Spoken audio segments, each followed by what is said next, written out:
Hey guys, welcome to Jerry's Live. As always, I'm your host, Amy Gardner Dean. We are on episode JL 134. That's our 134th episode. This is year number 4 now that we're starting. For some reason I thought it was 3. No, we've done it for 3 years. Year number 4, and this is our 134th episode. So if there's things that you're interested in, you're new to the show, at the top of this show, whether on YouTube or on Facebook Live, there is kind of a description. In that description, there's also links to 2 of our documents. One has all of our shows in the order of which they have been aired, so chronologically, and the other one is by subject matter. So if there's specific things that you're looking to watch, to learn about that you haven't seen yet, that may be your best bet. But either way, those are a free resource to you guys to be able to either kind of maybe prep for a show like this, watch some other episodes about like oil. Say you're an acrylic painter who's been interested in oil. You can go back, look at a bunch of the oil episodes and what we've talked about there in preparation for upcoming episodes that might be about oil. So again, free resource for you. Today we're doing an oil painting study. We said that at the beginning of this year, my New Year's resolution was to do more immediate art. That means, you know, I might only have an hour. I might only have an hour and a half. I might only have 40 minutes. I don't just kind of wander around the studio looking for something to do. By the time I get some supplies out, suddenly it's down to 15 minutes. And then we all know we then don't do anything at all. So this is about having supplies on hand, kind of ready to go at a moment's notice. Having just something you grab, like Katie gave me high heel shoes today for this episode for our immediate painting subject matter. So that's what we'll be painting today. So it's not been planned. It's not even drawn out. We got a blank canvas we're going to work with. We are going to be using the Lukas 1862 Finest Oils 19-piece hardwood deluxe box set. It's got this little easel box. It's got a wood palette that comes with it. It's got a bunch of paint, brush cleaner, oil, linseed oil. It does come with 2 brushes. We've used those in the past, as with most sets like that, where there's just a couple brushes. They're kind of like your freebie. They're usually not like the greatest brushes in the world. So I put in with it instead some of our new Munich bristle blend. I knew I was going to. Bristle blend brushes. They are a synthetic filament and a natural hog bristle, so they keep their shape really nice, great retention. They're also flagged, so they're going to lay the paint down. You'll be able to see kind of how those work here. They're a favorite brush of mine. There's also a palette knife that this comes with. So, and a canvas. So you have all of that just in this set. I've only added the Munich brushes, and I added a 3-pack of 9x12 panels, but we decided to use the actual canvas that was in the box because it was bigger and it'd be a little bit easier for you guys to see. So, so that is the set that we're going to be using today. So let's, I guess let's go ahead and get started because we've got an hour to try to do an oil painting. So, so we're going to be doing her high heels. They're velvet. This is not something where texture like this is going to be obviously easily had in a very short demonstration. This is something where if you were doing something like this and you really wanted to give it kind of that more fabric velvet look, you'd be spending more time on it. But study means that it's just something where you're putting down a quick impression of it, okay? As I work, we're going to talk about why I've made the choices I have as far as where I'm locating the subject matter. And then we'll talk about color, because you guys, if you've been with us, have had our composition classes from last year. You've had the color theory classes from last year. Now this subject matter could potentially dictate doing something in specific colors to give a feel. Do we want to make this sad? Do we want to make this happy? Do we want to make this a little like, hey, there's these high heels left over here just kind of thrown on the ground. Why is that? You can use color to give those impressions, right? So why don't you guys think about some color themes that you think might work well with this and let the girls know.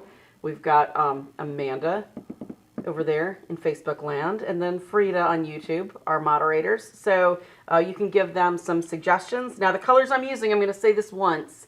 and people always jump in. What colors are they using? What are they using? It's Lukas, the 1862 professional oils. Okay, the colors are reading glasses, please. The colors are alizarin crimson, the deep vermilion, yellow ochre, permanent yellow light, chromium oxide. Oh, I'm sorry, that's the German. It's Viridian, but they say Kromengundren. Yeah.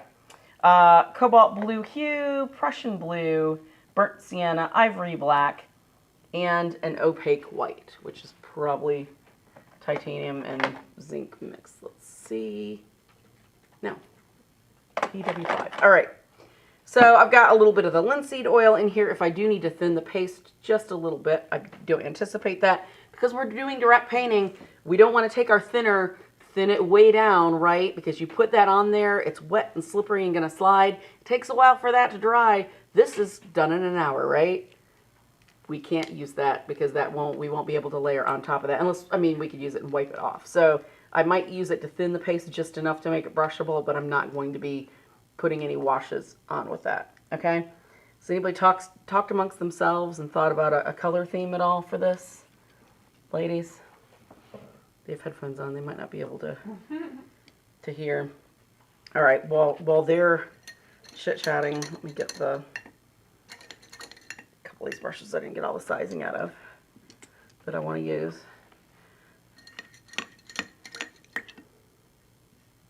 Okay.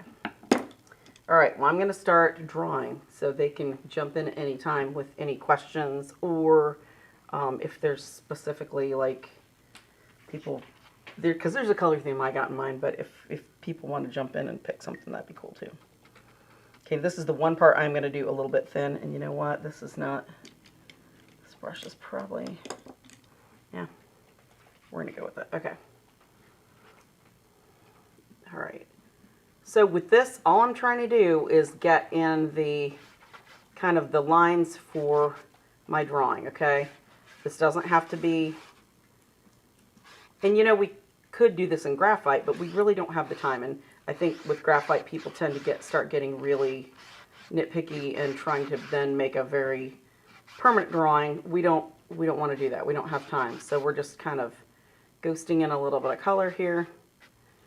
We will put heavier paint over this later, so don't be afraid that, oh no, this is, you know, however will we fix this, we'll be able to fix it. Now with shoes like this, pay close attention to kind of the cut, and I apologize, you guys are not going to see the same angle that I see, so that's going to be a little bit kind of trying.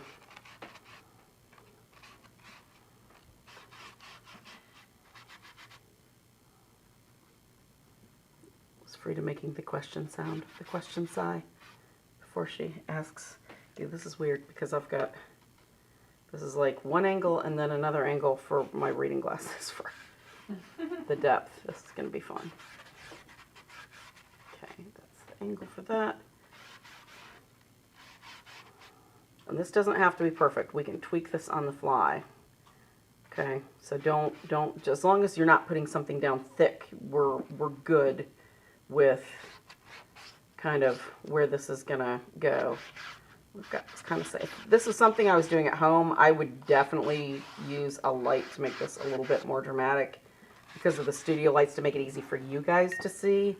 Just the set and me and what we're doing, we've got multiple light sources, so we're not worrying about that for today. We're just gonna kind of scrub in what we've got here. Do we have any questions yet, guys? It's so quiet. It's a little eerie. Okay, some foreshortening. We've had some of our drawing lessons. We've talked about foreshortening.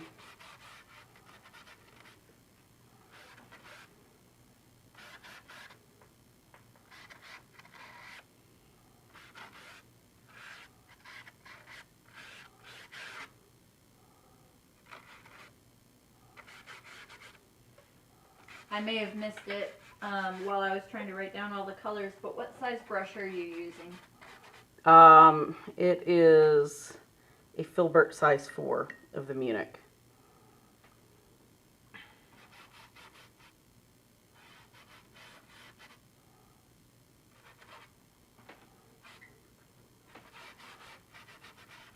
Wanted to be able to answer that question about the colors later, huh, Frida?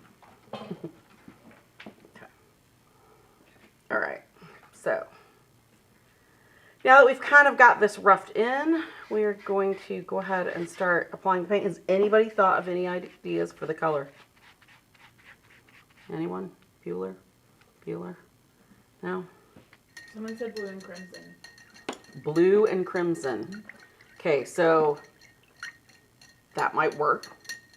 You would really have to have multiple kind of blues and colors to work with, but you're giving two different, unless you're making them both really deep, like a wine and a really deep, like a velvety blue, where those kind of go together in that fashion, you're sending two different messages with color. You're sending a cool color message with that blue. You're sending a hot message with this crimson, right? So what do you do? What do you do with that? Where do you go with that? You would need kind of, with a still life, to me, well, at least for a study, you're giving a lot more information. Something like this would be fun to do, to take it and say, okay, I'm gonna do variations of 3. So I'm gonna do one that's cool tones. So it's like maybe the relief of getting home and getting these heels off, right? So it's cool colors, it's relaxed. It's kind of that evening, you get home, you have a glass of wine kind of thing. You could tweak those colors to make them more kind of violety blues. So it's a little kind of, you know, the warmer mystique of the evening, or you could make them cool blues like it's depressing. I thought I was going to go out and I'm not. So now my shoes are used, you know, they're cast to the side. You could do pinks to make it, you know, kind of like being the big girl, kind of that innocence, or the first wearing of the fancy shoes. Or you could go with red to make it super hot and electric, right? Make it very sexy and fun. If you're doing a crimson, which is a really bright color, and then you're doing a blue with it, that's kind of mixed messages. So that's the only thing that I would say is then you're going to need to worry about the temperature of each of those colors combined together. You're going to need to worry about the values. Are they going to be super dark and kind of, you know, very sultry? Are they going to be super bright and electric? How are those going to work together? So, so that's, I guess, what I would say about that. This is going to be really weird with these glasses on. Okay. Any other, was that it? So many. Red. Oh, I thought you meant questions about our color suggested. Yeah. We got red, we got blue suede, we got grays. Somebody said make Louboutins. I don't even know what that is. Red bottoms. The red bottoms. Okay, so my money goes on paintbrushes, not on. All right. Well, okay. So red. Some people said red, and I think the shoes won't be red, but let's pump up the background with that. Okay. Remember how we said red and black together in the color theory class are like power colors together, right? Does anybody remember? Bueller. Okay. So let's work with that. Let's get a bigger brush. This is the other thing when you're doing studies, because now we're 15 minutes in, so you're going to need to work pretty quickly. So even if you're not comfortable using a bigger brush, it's okay to break that out for some of your work. I'm thinning this to kind of see what I'm working with here, because I want this to be brushable. Now this is the alizarin. I'm going to keep the shoes black because I like them that way, but we can put some other things kind of in there. And I'm going to make my background red.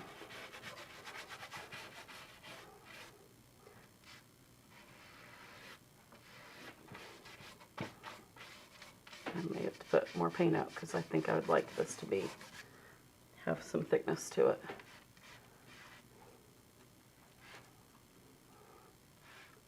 And remember how we've talked with different lessons about, you look at the item that you're doing, what percentage of time? Does anybody remember?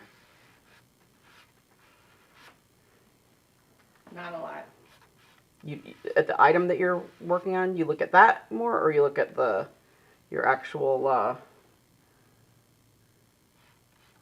Painting. yes.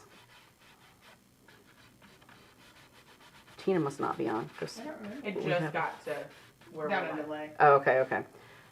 You're going to, it's better to be looking at your subject matter like at least 70% of the time, okay? Because otherwise you're painting what you think you know, not what you see, which is what you really know, right? So you want to actually be focused on, as I'm doing this, I'm looking back and forth from the shoes. I don't like the transparent streakiness. So right now, what this is doing is just putting a nice thin coat of color on, pushing it into, this is called scrubbing. It can be a little bit rough sometimes on some brushes. These actually hold up super well for it, so that's why I feel comfortable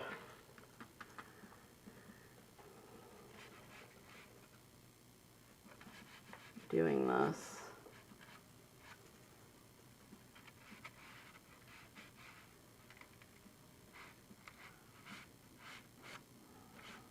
And with this, I'm going to tweak this drawing a little because I brought it up a little too close and didn't leave enough point to the shoe.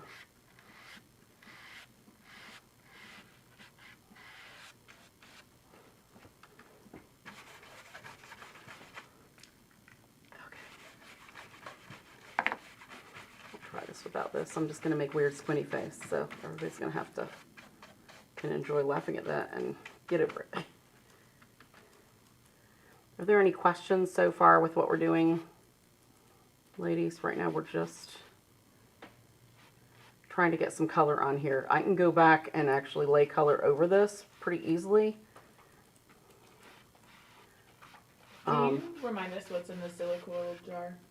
It's just a little bit of Gamsol just to thin my color. Just enough to make it a little, like, just so it's not getting up in my bristles with really thick paint, right? I'm not using it to make a wash at all. I just have wet the brush, and then I'm dipping it and blotted the excess out, and then I'm dipping it in the paint to work with the paint straight from the tube, okay? Because with this type of immediate painting, again, we do not want to thin this down, because the thinner you make this, the more you're going to have issues with being able to layer. Okay. Okay, so now with this red behind it, do we want to keep this kind of really deep red? How does everybody feel about that? Or do we want to come back more with kind of this brighter vermilion that's the really, really kind of almost scarlety orange red? I know there's the delay, so I'll keep going and people can kind of catch up. All right, I'm gonna leave the foreground as it is right now. Let's start kind of working on the inside of the, I may come back to this and get this out and put this back in paint, but I want this available just in case.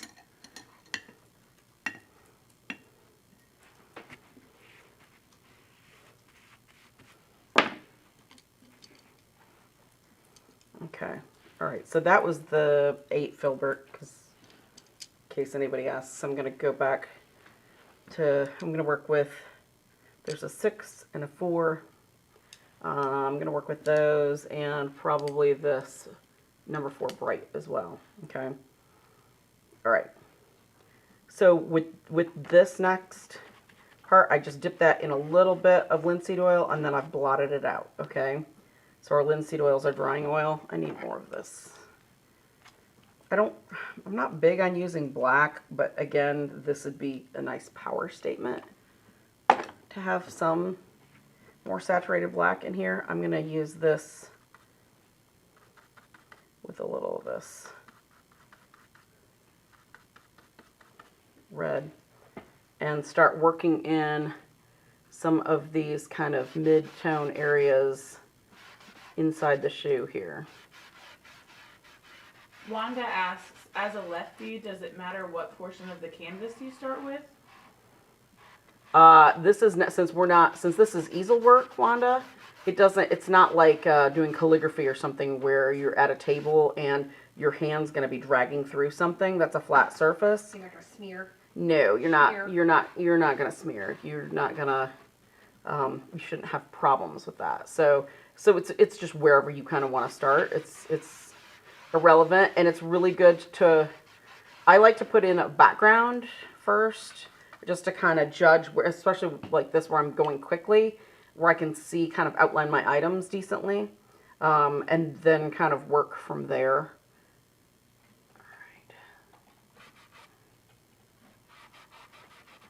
See, that value is really close to that red, so we're going to have to come back in and add a little bit more black to it.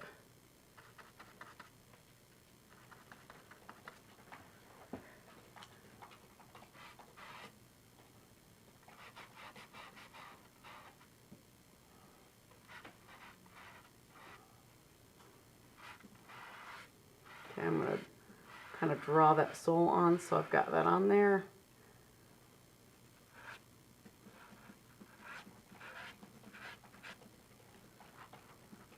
Access that brush, okay?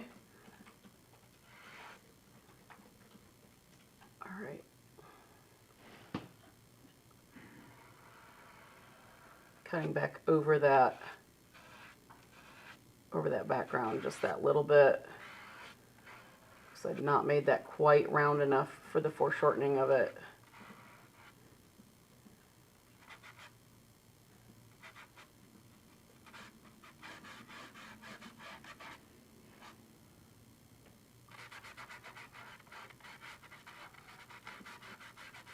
Fire away if you have other questions, ladies.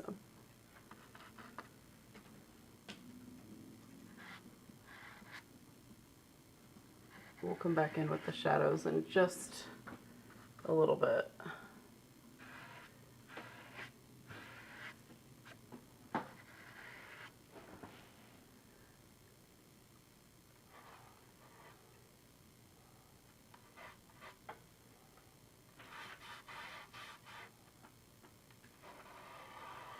Seeing kind of the inside of that arch right there of the back of that heel, so I want to make sure I've got that kind of in where I can then add that.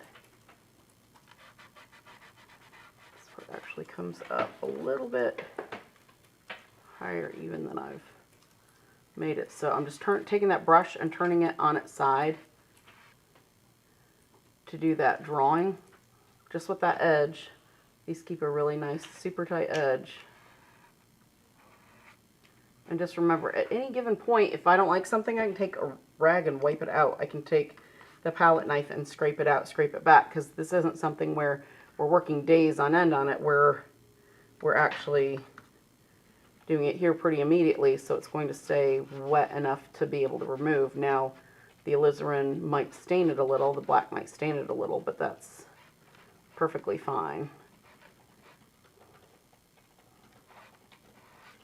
I'm working on the inside here of this heel. Now, because we're talking about this being an immediate painting, obviously we don't have a ground down. That's why it's white. If you work in specific colors and you enjoy specific colors as a ground, have some pre-done just sitting around your studio in sizes that you like to work in, or maybe some quirky sizes you've wanted to give a try, because then when you have time to go in and paint for a little while, you already have those ready to go. You don't have to worry about trying to prime something and then either wait for it to dry or hope it's not slipping and sliding all around as you work. It's already, you know, there and available for you to grab. It won't slow you down.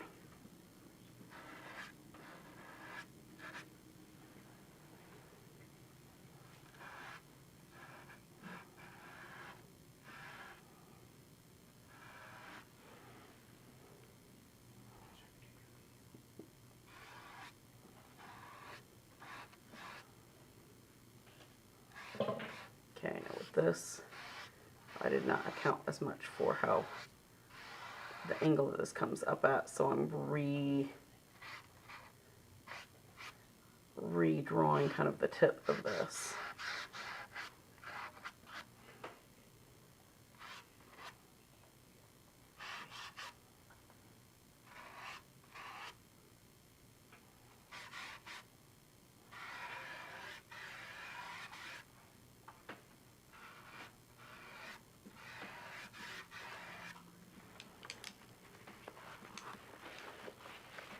Is everybody half asleep like I feel They're today? mesmerized. They're learning. Well, feel free to jump in with comments. It starts feeling like crickets up here. All right. Just because you can't see all the Yes. type going.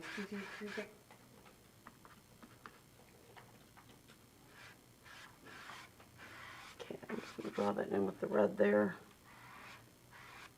Okay, so see how we can really see our subject matter pretty easily right there? All right, so this is when we're going to go in and start making some decisions about the bottom. And normally I would have this lit and either in like a little square corner box, just so it's kind of gives a shadow, it gives some shade, and then you can kind of make your decisions easier based on that as to where the background color and then the forefront color lie. So we'll probably come up into this a little bit with some color. Hold on, I need a sip of coffee. I apparently have not had as much coffee as Katie, who's dancing. To keep myself awake. Yeah. All right, so let's figure out a few things about shadow. Now, we've got the red, we got the black, we can incorporate some maybe of the burnt sienna in here that'll kind of, again, picking up some oil, blotting it back out just to keep that brush kind of lubricated. I'm going to bring this over into the black. And then I'm going to give it just a touch of white. Because I want it to be, I'm going to give it a little bit of red too. I want it to be a darker value, but I don't want it to be too brown and I don't want it to be too red. So right now I'm just looking to see how I kind of like this on here. See, it's kind of a nice, see how I just smoothed that edge out that where I'd had the drawing wrong. Just by using that, that kind of helps me pick that up into my shadow.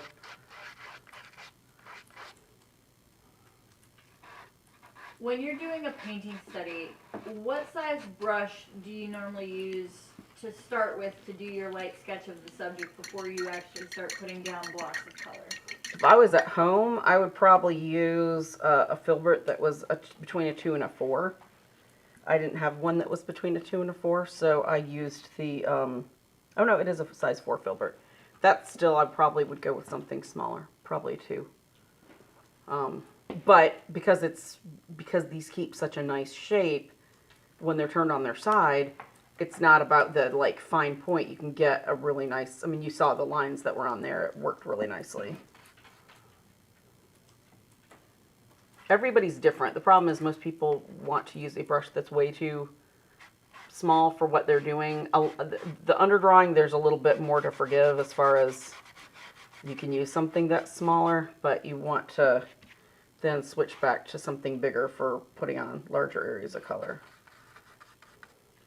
When you do your highlights, do you plan on leaving the canvas white until you get to that point, or would you go back in afterwards? I would probably go back in afterwards because I would never do a straight up white unless it's like glass reflection or something like that. I wouldn't do a straight up white for a highlight, so I wouldn't leave the canvas to go back. And if this is me and I'm doing this at home, I'm doing it on a toned ground. But we don't have time to show that in an hour, so I definitely would not have white left to be playing with, you know.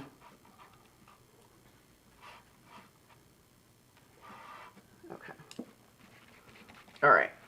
So I need to make some quicker decisions about kind of how we're gonna work with this. I kind of like that reddish, that where we've taken the alizarin and gotten kind of that nice reddish black out of that. But we need super dark for some of our areas, like in here. So we come back in here and find that super dark. With this one, I just picked up a bunch of white. With this one, I'm using that bright, that's a number 4, because I can draw on the side real nice. But I want to make it a little thicker in here, so I'm picking it up. Jill wonders if you prefer painting on a stretched canvas or on a flat canvas board. I... Depends on the day. Huh? Depends on the day. That's what I would. It depends on which way the wind is blowing, really. Honestly. for whether What's I in the studio? prefer. I probably ultimately, if it was like one of those where you could somebody said you can have one unending painting surface your whole life that we will supply you with, but it can only be one. What, do you want stretched canvas? Do you want this? Do you want that? What would it be? I probably would say I would want a thin canvas panel, like the really little 1/4 inch, and it wouldn't be canvas, it'd be linen. I would want that because I like the linen surface, but I like the board just because it's easier to do more things and less storage. So that would probably be my preference. But again, Amy will paint on anything. It seems like it anyway, right? Okay. So that's a highlight. So let's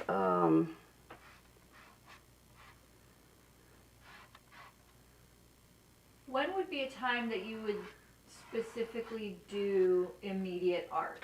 Would it be to practice for setting up composition for painting you want to do? Would it be to warm up? good question.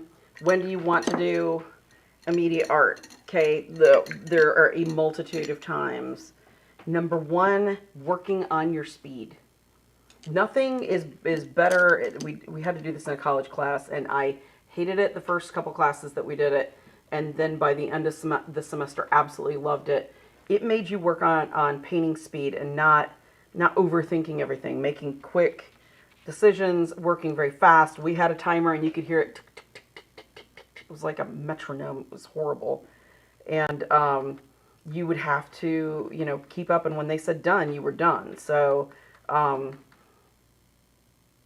It helps doing that. It helps to do some color studies, some compositional studies. It's useful at pretty much any time. So even just, we were filming a proprietary panel in here the other day. The Da Vinci, was that the dual-sided panels, Katie? Mm-hmm. And I thought, God, these are perfect for studies because you could do multiple ones to work on things and then have, multiple pieces of art where you don't have to buy a whole bunch of surfaces. That was like the coolest thing about it, was just that ability to, because there's a lot of people, and I'm sure there are people that are on the thing and thinking, well, but I can't do that. I can't afford a bunch of stuff to just do studies. I can only afford stuff for finished art.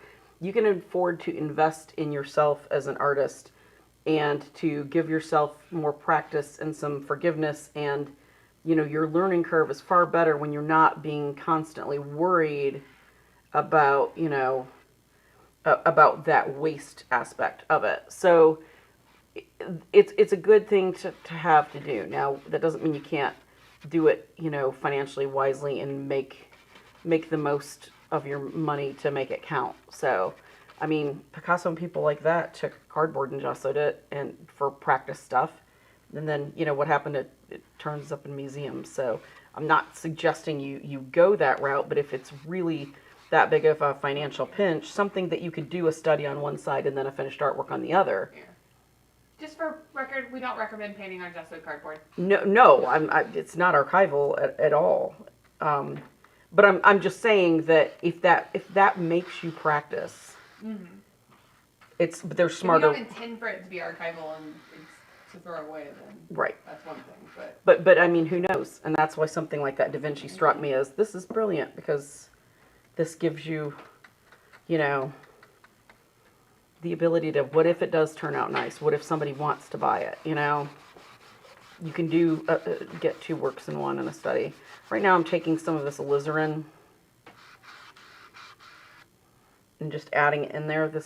I like how dark this looks. We can come back and add some little bit lighter parts later. I'll put a touch of white.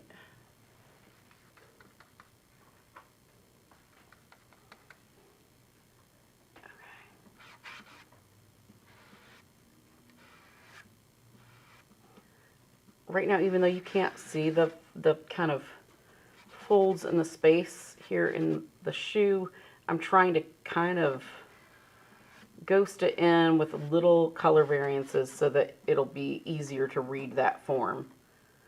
Okay.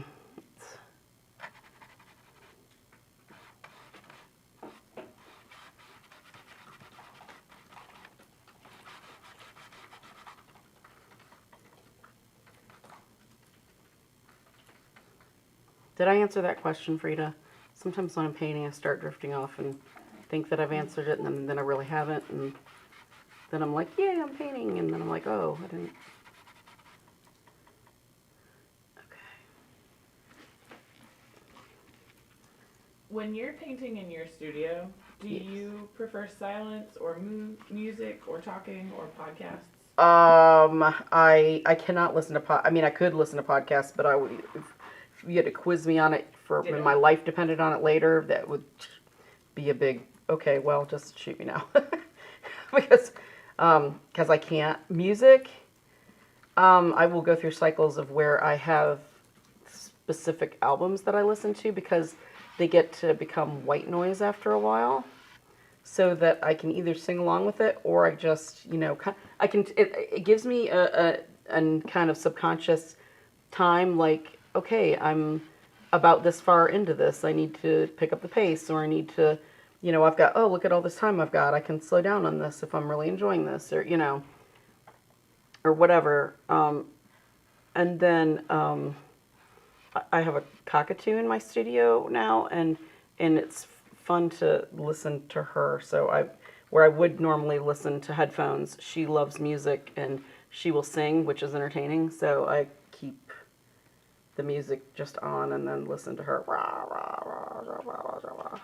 Yeah, Patty said, I'll bet she's used to barking dogs and talking birds. Yep. Yep. Okay, I'm just edging that just to find some definition. Can you guys see it on your monitor? Mm-hmm. Okay, my monitors have got really nice darks, but I'm not seeing that color kind of variance. A little bit. It's making like almost like a nice kind of violet that's pretty, but still kind of reads as a lightened black.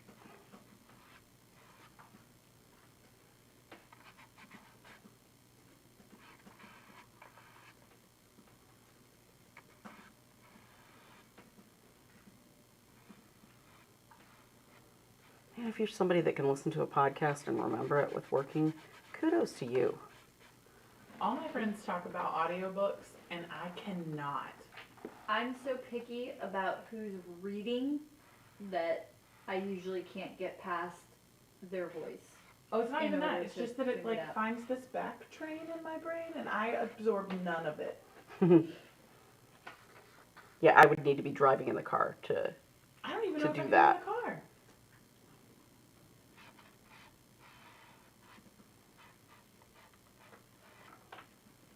All right. Can you guys see the kind of definition of the shadow and shape there? We'll kind of bring that back out in a minute and make some lights a little lighter. But right now this is a nice kind of grade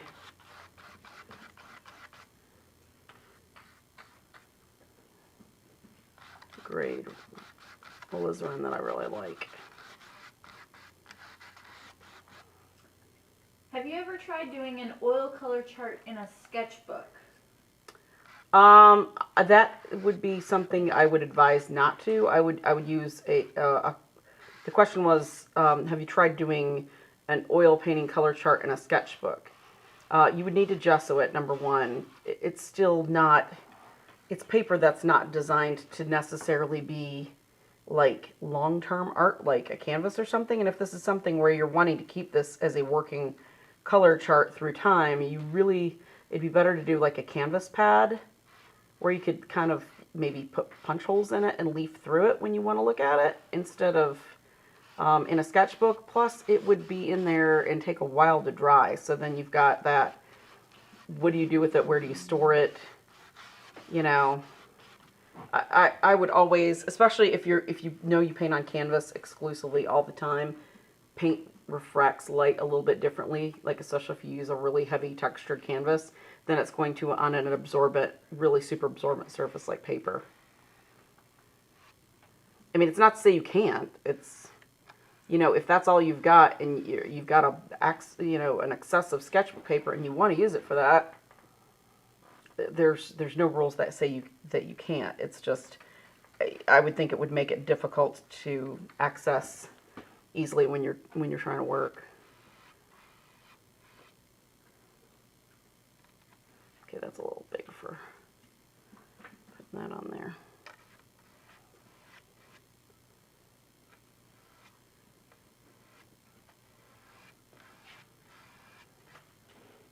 How do you decide when to tackle a different area of the painting?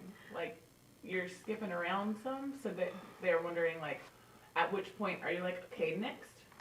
I'm trying to, okay, so I have a laundry list of things that I'm going through in my head when I'm painting.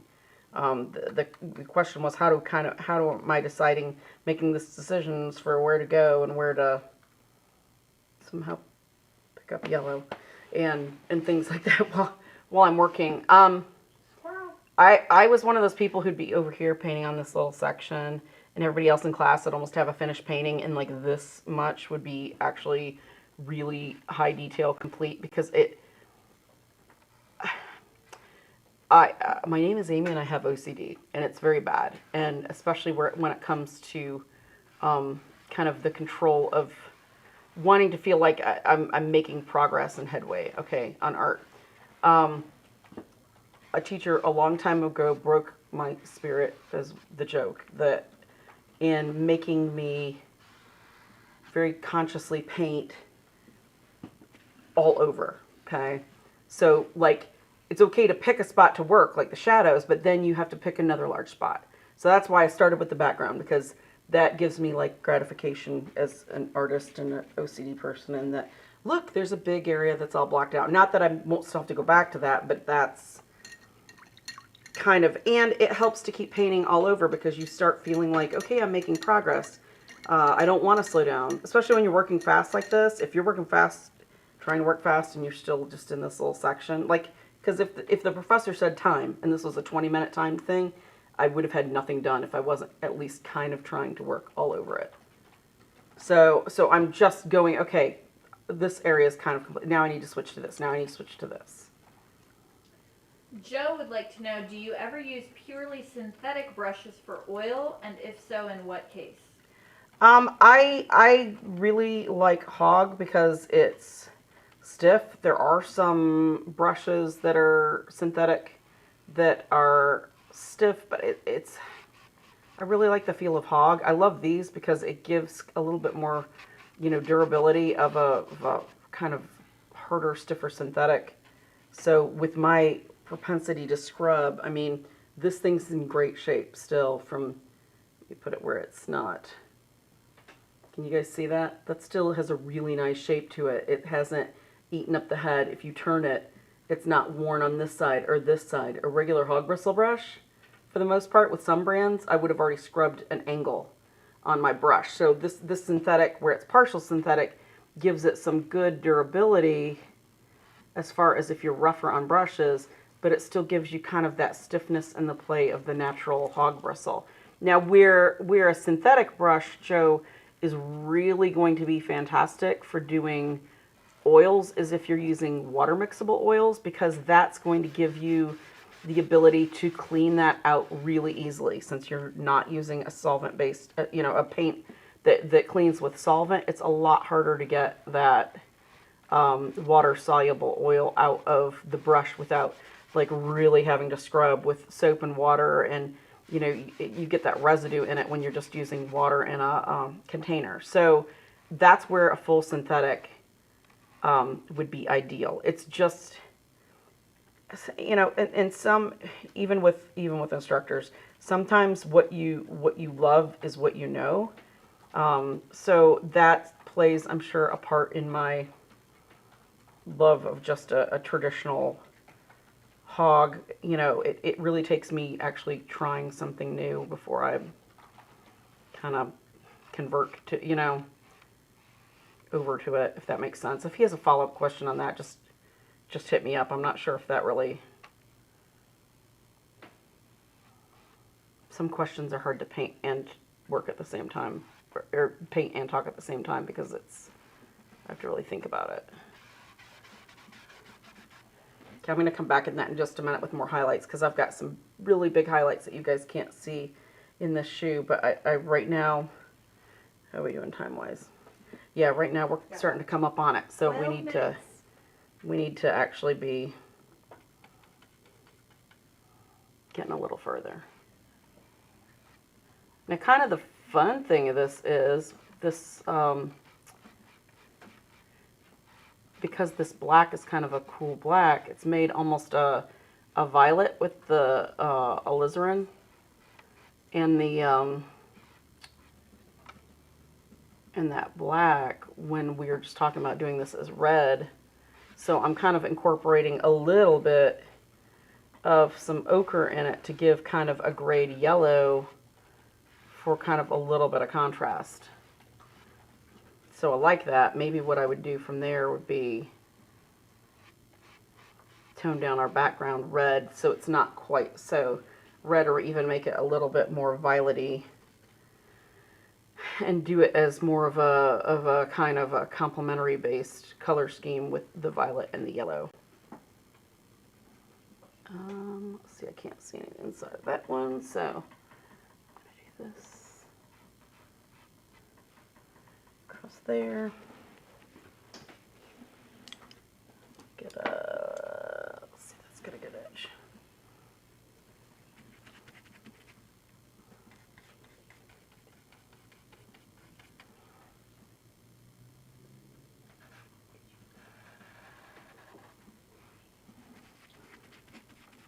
Okay.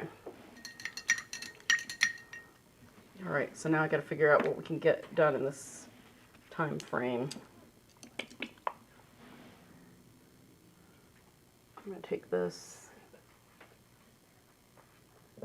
You guys can't see it in the back. It's very dark and it's not really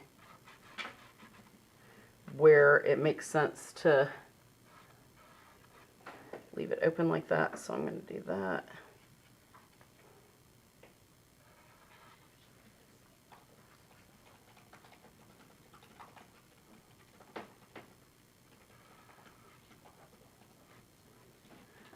All right.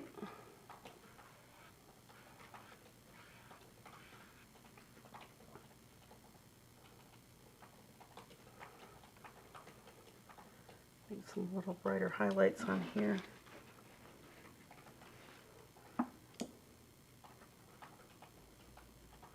As an artist, always, this sounds like the dumbest thing in the world to say, always wipe your excess paint out before you stick your brush in your cleaner.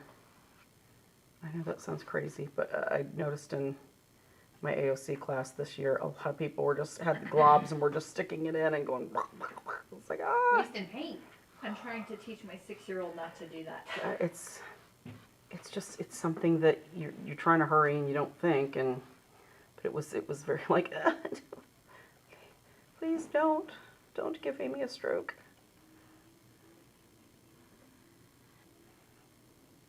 Okay.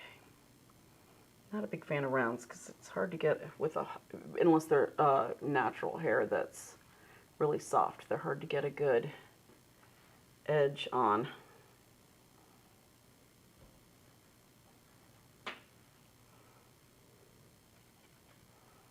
Okay.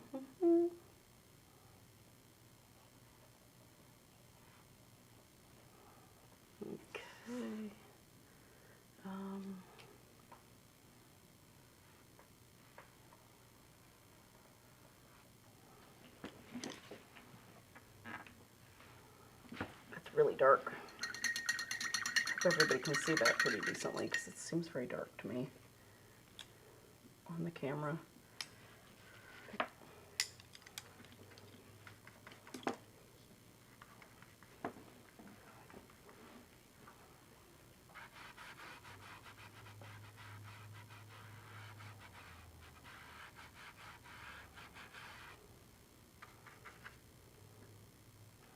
Can you remind everyone what is in your tin cups? The tin cup just has a little bit of linseed oil in it from the set, just to wet the brush enough before I apply the paint, so it makes it kind of not as, it makes the paint film just slightly thinner by just dabbing some on. You don't want it to be too heavy and slick, because it would make it so that it's, if you want to layer on top of it, it doesn't want to stick, or it'll slide around or kind of mix too easily. And then in the other, this is just a little bit of Gamsol.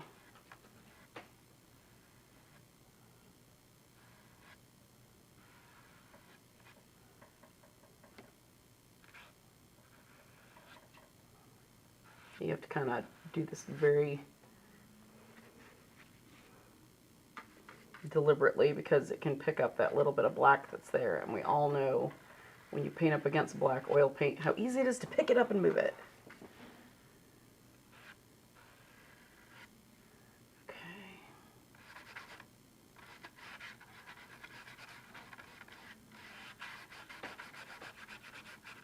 Yeah, like, see, like that. Right there.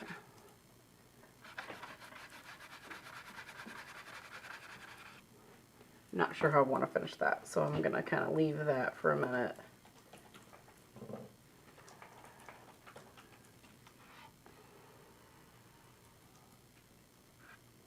Correct that where that kind of blopped in there.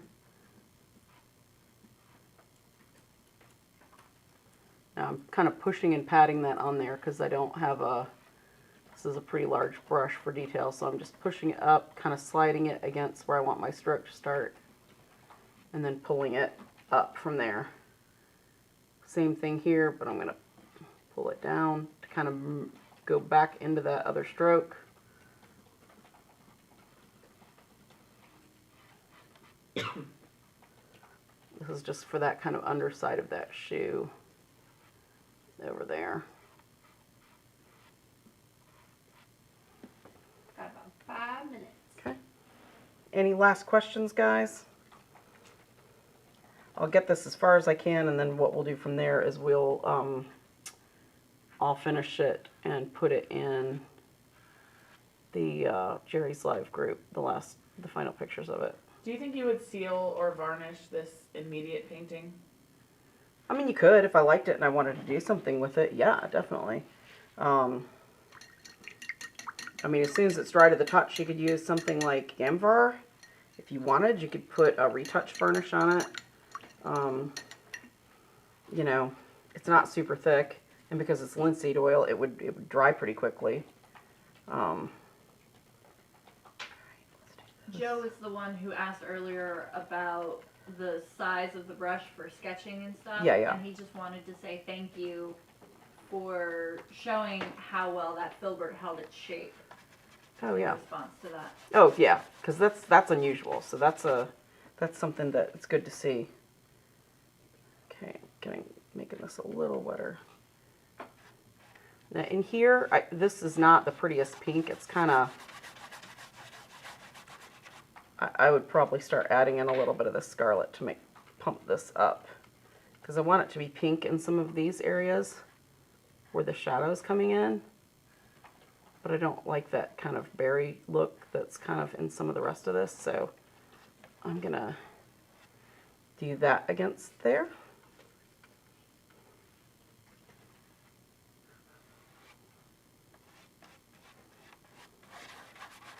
Now for this, remember, white dries super slow. I'm just really scumbling this across here to make it thin, and then I can come back with some thicker kind of decisions, because I'm going to want this to be a lighter value here.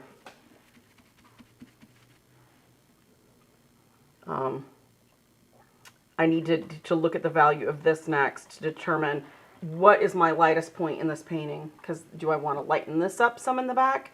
Do I want to darken some of the gray in here to kind of work on that? What do I want to do to kind of make some decisions with how this is going to play out? And the stark whiteness of the canvas is kind of nice. So I'm running out of white. But I don't think I would want it like solid, crazy white.